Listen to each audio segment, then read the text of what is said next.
সংবাদের সাথে আছে আমি কাজী আসিফুজ্জামান। পাবনার ঈশ্বরদীতে বাড়ির উঠান থেকে দাদির মরদেহ এবং পাশের সরিষা ক্ষেত থেকে নাতনির মরদেহ উদ্ধার করেছে পুলিশ। সকালে উপজেলার ভবানীপুরে এই ঘটনা ঘটে। নিহতরা হলেন উত্তরপাড়ার বাসিন্দা জয়নাল খাঁর মা সুফিয়া খাতুন ও মেয়ে জামিলা আক্তার। স্থানীয়রা জানান, নিহত জামিলার বাবা ঢাকায় থাকেন। মধ্যরাতে ওই বাড়ি থেকে কান্নাকাটির আওয়াজ শোনা যায়। লোকজন বেরিয়ে এলে কান্না থেমে যাওয়ায় তারা আবার ফিরে যান। পরে সকালে বাড়ির উঠানে সুফিয়া খাতুনের রক্তাক্ত মরদেহ দেখতে পায় সবাই। নাতনি জামিলাকে খোঁজাখুঁজির এক পর্যায়ে বাড়ির পাশে সরিষা খেতে বিবস্ত্র মরদেহ পাওয়া যায়। পুলিশের প্রাথমিক ধারণা, মধ্যরাতে নাতনিকে তুলে নিতে বাধা দিলে দাদিকে হত্যা করা হয়, আর নাতনিকে ধর্ষণের পর হত্যা করে সরিষা খেতে ফেলে যায় দুর্বৃত্তরা। ময়নাতদন্তের জন্য মরদেহ পাবনা জেনারেল হাসপাতালের মর্গে পাঠানো হয়েছে। হবিগঞ্জের আজমিরিগঞ্জে জলমহাল ইজারা নিয়ে সাবেক ইউপি চেয়ারম্যান ও ইউপি সদস্যের লোকজনের মধ্যে সংঘর্ষ হয়েছে। এতে আহত হয়েছে পুলিশ সহ অন্তত অর্ধশতাধিক মানুষ। পুলিশ জানায়, জলমহাল ইজারাকে কেন্দ্র করে উপজেলার বিরাট ইউনিয়নের সাবেক চেয়ারম্যান ইসমাইল হোসেন সরোসের সাথে দীর্ঘদিন ধরে ইউপি সদস্য মুজিবুর রহমানের বিরোধ চলে আসছিল। কয়েকদিন ধরে তাদের লোকজনের মধ্যে উত্তেজনা দেখা দেয়। গতকাল রাতে চেয়ারম্যান সরোস মিয়ার পক্ষের নিলয়ের সাথে মেম্বার মুজিবুর রহমানের পক্ষের বজলু মিয়ার বাকবিতণ্ডা হয়। এর জের ধরে দুপক্ষের লোকজন রাতে দেশীয় অস্ত্রশস্ত্র নিয়ে টর্চ জ্বালিয়ে সংঘর্ষে জড়িয়ে পড়ে। খবর পেয়ে আজমিরিগঞ্জ থানা পুলিশ ঘটনাস্থলে পৌঁছে পরিস্থিতি নিয়ন্ত্রণে আনে। সংঘর্ষে পুলিশ সদস্যসহ অন্তত অর্ধশতাধিক লোক আহত হয়। তাদের আজমিরিগঞ্জ উপজেলা স্বাস্থ্য কমপ্লেক্স ও হবিগঞ্জ জেলা সদর আধুনিক হাসপাতালে ভর্তি করা হয়েছে। নারায়ণগঞ্জের রূপগঞ্জে আগুনে 5টি বসত ঘর পুড়ে ছাই হয়ে গেছে। গতকাল রাতে ভোলাবো গাউসপাড়ায় এই অগ্নিকাণ্ডের ঘটনা ঘটে। বৈদ্যুতিক শর্ট সার্কিট থেকে ভয়াবহ এই অগ্নিকাণ্ডের ঘটনা ঘটে। খবর পেয়ে ফায়ার সার্ভিসের 2টি ইউনিট প্রায় 1 ঘন্টা চেষ্টায় আগুন নিয়ন্ত্রণে আনে। ফায়ার সার্ভিস জানায়, গাউসপাড়া এলাকায় সাত্তারের বসতঘরে বৈদ্যুতিক শর্ট সার্কিট থেকে অগ্নিকাণ্ডের সূত্রপাত হয়। কিছুক্ষণের মধ্যে আগুন আশপাশের ঘরে ছড়িয়ে পড়ে, তবে কোনো হতাহতের ঘটনা ঘটেনি।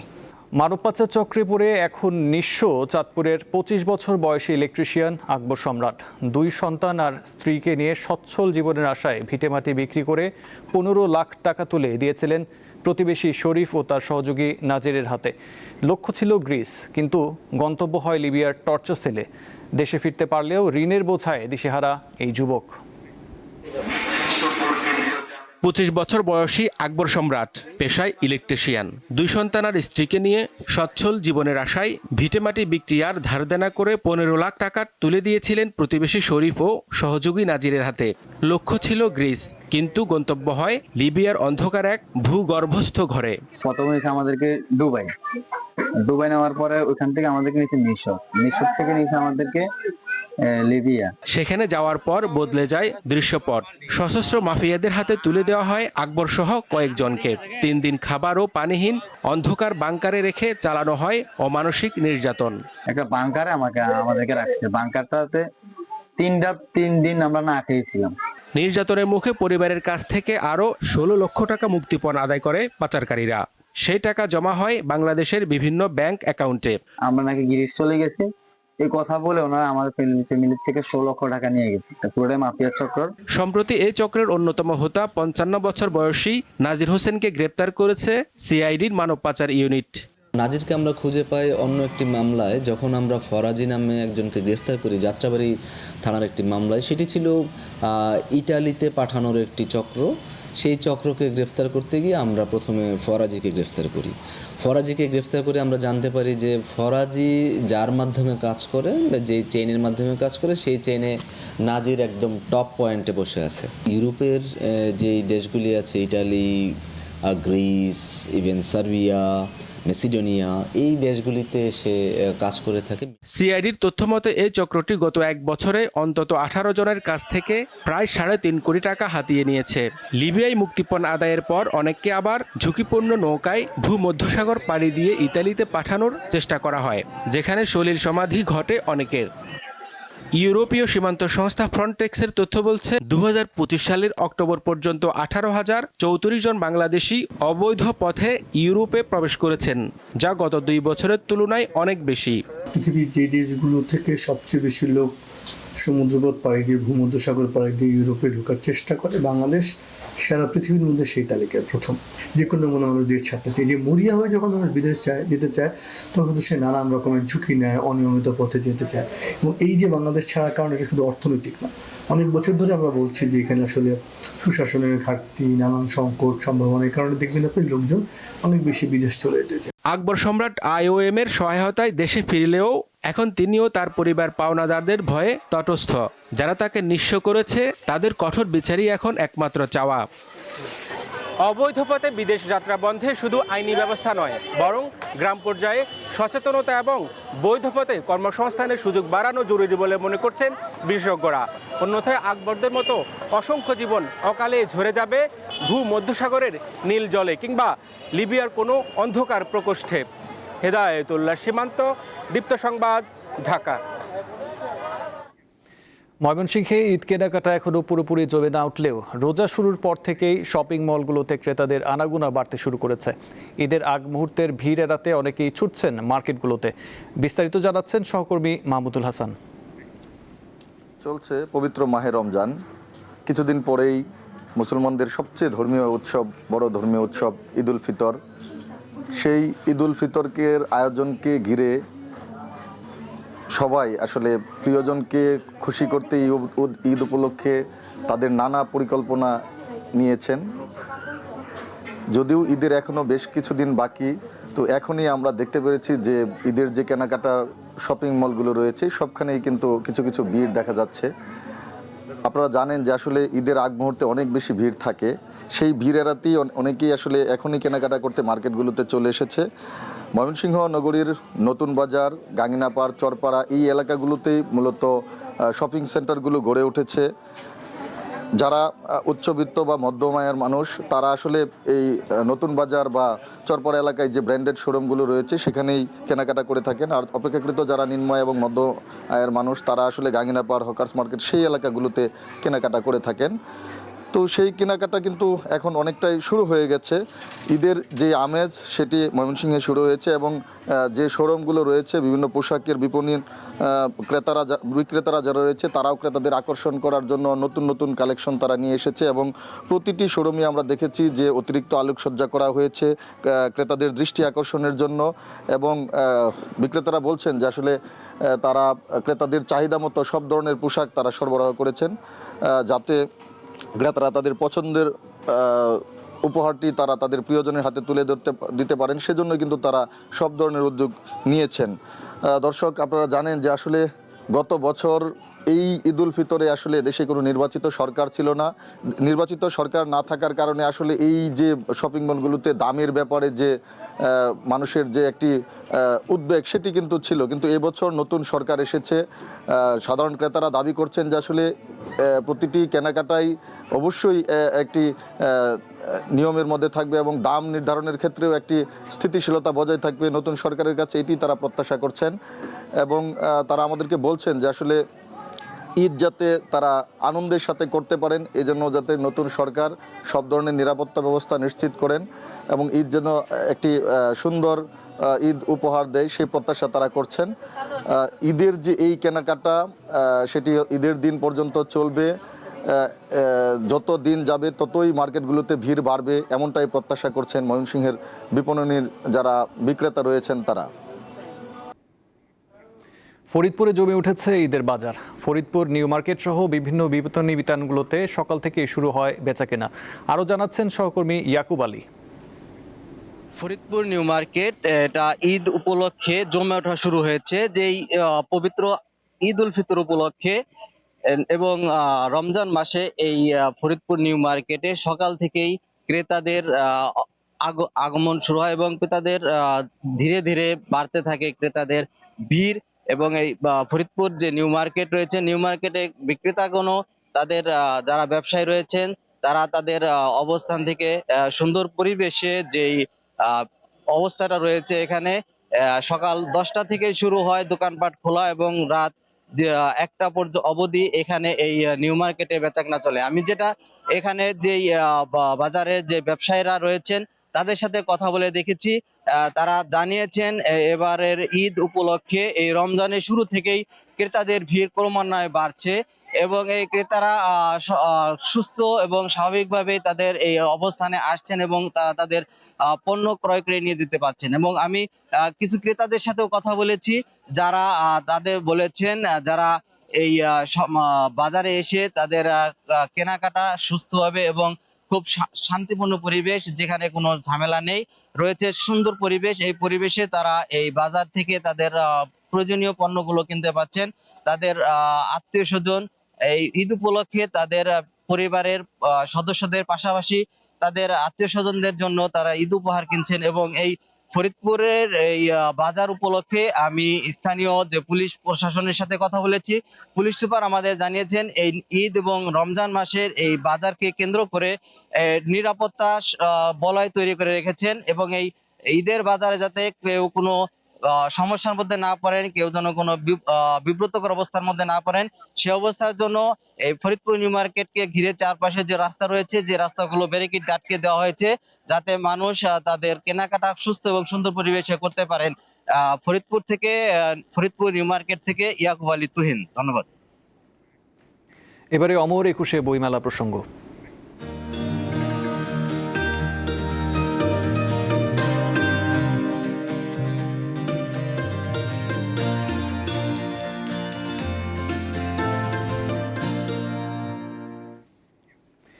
একুশে বইমেলার আজ তৃতীয় দিন। ছুটির দিনে অনেকেই যাচ্ছেন মেলায়। সেখানে আছেন সহকর্মী হেদায়েত সীমান্ত। চলে যাচ্ছি তার কাছে। সীমান্ত, এই মুহূর্তে মেলায় পাঠক দর্শনার্থীদের সমাগম কেমন দেখছেন?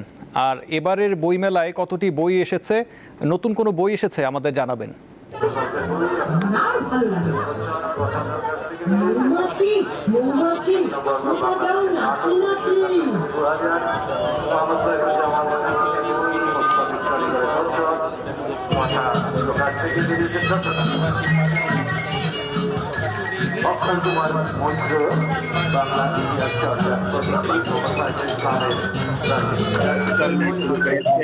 এই মেলা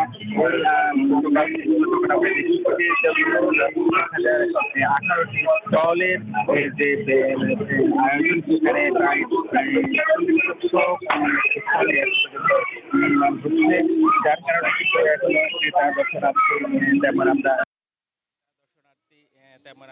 দেখতে পাই।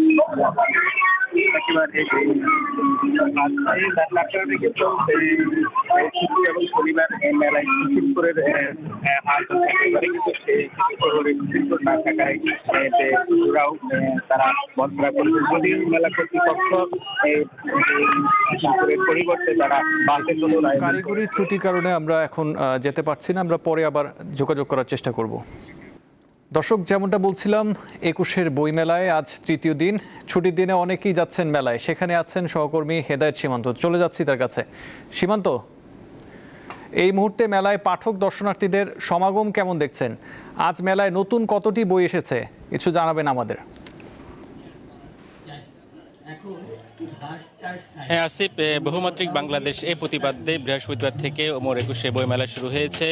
যদিও এখন পর্যন্ত আজকে তৃতীয় দিন আজকের দিন পর্যন্ত 16টি নতুন বই মেলায় এসেছে। এছাড়াও 549টি প্রকাশনীর 1018টি স্টল নিয়ে শুরু হওয়া মেলা, যদিও এখন পর্যন্ত প্রায় 40%-এরও যে স্টল এখনও নির্মাণ হচ্ছে, আমরা দেখছি যে কাজ করছে এখনও, এবং কি প্রকাশনী সংস্থাগুলো তাদের যে স্টলগুলো সেখানে এখনও বইয়ের যে সারি তারা সেটিও এখনও প্রস্তুতি চলছে। যদিও সকাল থেকে আজকে শিশু প্রহর, গতকালও শিশু প্রহর ছিল। শিশু প্রহরে 11টা থেকে মেলা খোলা হয়। তারপর থেকে শিশুরা আসছেন, তারা সেই তাদের পছন্দ মতো বই কেনাকাটা করছেন। যদিও একেবারে পর্যাপ্ত পরিমাণে ক্রেতা দর্শনার্থী এখনও মেলায় সমাগম ঘটেনি। প্রকাশক এবং যারা বিক্রয়কর্মীরা বলছেন এখনও সে মেলা জমে ওঠেনি, অর্থাৎ যারা আসছেন একেবারে কম সংখ্যক মানুষজন আসছেন, তারা বই দেখছেন। তবে দিন যত যাবে তত দর্শনার্থী এবং ক্রেতা তারা বলছেন বাড়বে, বেচা বিক্রিও হবে। যদিও রমজান মাসের এই মেলা আয়োজনকে ঘিরে প্রকাশকরা অনেক তাদের বাধা বিপত্তি ছিল এবং কি তারা অনাগ্রহ ছিল, তারপরেও সরকারের যে আগ্রহের কারণে তারাও রাজি হয়েছিলেন শেষ মুহূর্তে রমজান মাসে মেলার আয়োজনে। মেলায় যে আকর্ষণীয় একটি পর্ব থাকে 2 দিন, শুক্র এবং শনিবার সিসিমপুরের আয়োজনে আয়োজনে শিশু প্রহরে। যদিও এবারের মেলায় সেই শিশুপুরের সেই আয়োজনটা নেই, মেলা কর্তৃপক্ষ তাই শিশুদের জন্য একটা বাপেট শোর আয়োজন করেছে। সেখানে শিশু প্রহরে তারা পুতুল নাচ সহ বিভিন্ন চরিত্র এবং অভিনয় দেখেন, সেখানে তারা মজা করছেন। সেখানে এই মুহূর্তে বাপেট শো চলছে, সেখানে পুতুল নাচ এবং কি বিভিন্ন গল্প নিয়ে তারা পুতুল নাচ দেখছেন। এই মুহূর্তে সেখানে শিশুরা বসে তাদের সেই আয়োজন উপভোগ করছেন। যদিও সিসিমপুরে না থাকায় শিশুরা অনেক আক্ষেপ করছেন, তারা অনেক আনন্দ করতে পারতেন, কারণ হচ্ছে সিসিমপুরের যে প্রিয় চরিত্র হালুম, টুকটুকি, এদের চরিত্র তাদের সাথে তারা আনন্দ ভাগাভাগি এবং কি তারা বই কেনায়, এটা তাদের জন্য অনেক সুন্দর একটা আয়োজন ছিল। যদি এই মুহূর্তে সেখানে বাপেট শোর আয়োজনে পুতুল নাচ চলছে। পাশাপাশি আমরা যদি বলতে চাই, বই মেলা কর্তৃপক্ষ 2 দিন শিশু প্রহর রেখেছেন, কারণ হচ্ছে বাংলার ঐতিহ্য এবং বাংলা ভাষা, বাংলা রাষ্ট্রভাষা নিয়ে তাদের যে জ্ঞান চর্চা করা, পাশাপাশি বাংলার সংস্কৃতিকে তাদেরকে ছোটবেলা থেকে তারা যেন পরিচিত হতে পারেন, সেই জন্যই বই মেলায় শিশু প্রহর রাখা হয়েছিল। ছোট থেকে তারা যেন যে আদর্শ লিপি থেকে শুরু করে বাংলার এই ইতিহাস, ঐতিহ্য, বাঙালি সংস্কৃতি এবং বাংলা ভাষার যে ইতিহাস তা জানার জন্য তাদের জন্য আয়োজন করা হয়েছে। যদিও এই মেলায় শিশুরা আসছেন, তাদের পছন্দসই বই কিনছেন। আমরা দেখেছি, গতকালকেও দেখেছি যে অনেক শিশু তারা এসেছেন। যদিও এই রমজানের শেষের দিকে, অর্থাৎ যে মেলা 18 দিন মেলায় অনুষ্ঠিত হবে, অর্থাৎ আগামী সপ্তাহ থেকে প্রকাশকরা বলছেন মেলা জমে উঠবে। আসিফ ছিল আমার কাছে মেলা থেকে সর্বশেষ। জি দর্শক, বইমেলা থেকে ছিলেন হেদায়েতুল্লাহ সীমান্ত, আপনাকে ধন্যবাদ। চলে যাচ্ছে আন্তর্জাতিক প্রসঙ্গে। পাকিস্তান থেকে আবারও হামলা শুরুর খবর বিবিসিকে নিশ্চিত করেছেন আফগানিস্তানের খোস্ত এলাকার তালেবান সরকারি কর্মকর্তারা। শুক্রবার সন্ধ্যায় তালেবান সরকারের দক্ষিণ পূর্বাঞ্চলীয় অঞ্চলের মানসুরি কর্পসের মুখপাত্র আব্দুল হক ফিদা বিবিসিকে বলেন, ইফতারের বিরতির পর খোস্ত এবং ট্যাঙ্ক এলাকায় আবারও অভিযান শুরু হয়েছে এবং লড়াই চলছে। ফিদার আগে খোস্তের গভর্নরের মুখপাত্র মুস্তাকফার গুরবাজও গণমাধ্যমে পাঠানো এক বার্তায় হামলা শুরুর খবর জানিয়েছিলেন। তবে এখনও এই বিষয়ে কোনো মন্তব্য করেনি পাকিস্তান। বলিভিয়ার কেন্দ্রীয় ব্যাংকের নোট বহনকারী একটি সামরিক কার্গো বিমান বিধ্বস্ত হয়ে 15 জন নিহত হয়েছে, আহত হয়েছে 30 জন। স্থানীয় সময় শুক্রবার সন্ধ্যায় দেশটির পশ্চিমাঞ্চলীয় এল আলতো শহরে এই দুর্ঘটনা ঘটে। বিবিসি জানায়, সান্তা ক্রুজ থেকে আসা বিমানটি রাজধানী লা পাজের কাছে এল আলতো বিমানবন্দরে অবতরণের পর দুর্ঘটনা ঘটে। বিধ্বস্ত হওয়ার সময় বিমানটি পিছলে পাশের একটি ব্যস্ত সড়কে চলে যায়। এতে বেশ কিছু যানবাহন ক্ষতিগ্রস্ত হয়। বিমানবন্দর সাময়িকভাবে বন্ধ রাখা হয়েছে। C-130 হারকিউলিস নামের বিমানটি বলিভিয়ার কেন্দ্রীয় ব্যাংক থেকে নেয়া নোট বা কাগজের মুদ্রা বহন করছিল। দুর্ঘটনার পর ঘটনাস্থলে ছুটে আসা লোকজন টাকা কুড়াতে ঝাঁপিয়ে পড়লে বিশৃঙ্খলা সৃষ্টি হয়। পরিস্থিতি সামাল দিতে কাঁদানে গ্যাস ও পানি ব্যবহার করে কর্তৃপক্ষ। টি-20 বিশ্বকাপে সুপার 8-এর ম্যাচে বাঁচা মরার লড়াইয়ে আজ শ্রীলঙ্কার বিপক্ষে মাঠে নামবে পাকিস্তান। পাল্লেকেলেতে ম্যাচ শুরু হবে সন্ধ্যা 7:30টায়। সুপার 8-এর গ্রুপ 2 থেকে 3 ম্যাচে 6 পয়েন্ট নিয়ে সেমিফাইনালে উঠেছে ইংল্যান্ড। শেষ 4-এর লড়াইয়ে আরেকটি জায়গার জন্য এখন খেলবে নিউজিল্যান্ড ও পাকিস্তান। নিউজিল্যান্ড এরই মধ্যে 3 ম্যাচ খেলে ফেলেছে, পয়েন্ট 3। পাকিস্তান 2 ম্যাচ খেলে পয়েন্ট 1। সেমিফাইনালে খেলতে হলে পাকিস্তানকে আজ শ্রীলঙ্কার বিপক্ষে জিততেই হবে। তবে স্রেফ জয়ই সালমান আগাদের জন্য যথেষ্ট নয়। পাকিস্তানকে আজ জিততে হবে বড় ব্যবধানে, আর নির্দিষ্ট ব্যবধানে না জিতলে নিউজিল্যান্ডই উঠবে সেমিফাইনালে। শেষ করছি এখনকার সংবাদ। পরবর্তী সংবাদ দেখার আমন্ত্রণ রইল। এছাড়াও তথ্য বিনোদনের জন্য চোখ রাখুন দীপ্ত টিভির ডিজিটাল প্ল্যাটফর্মগুলোতে। ধন্যবাদ।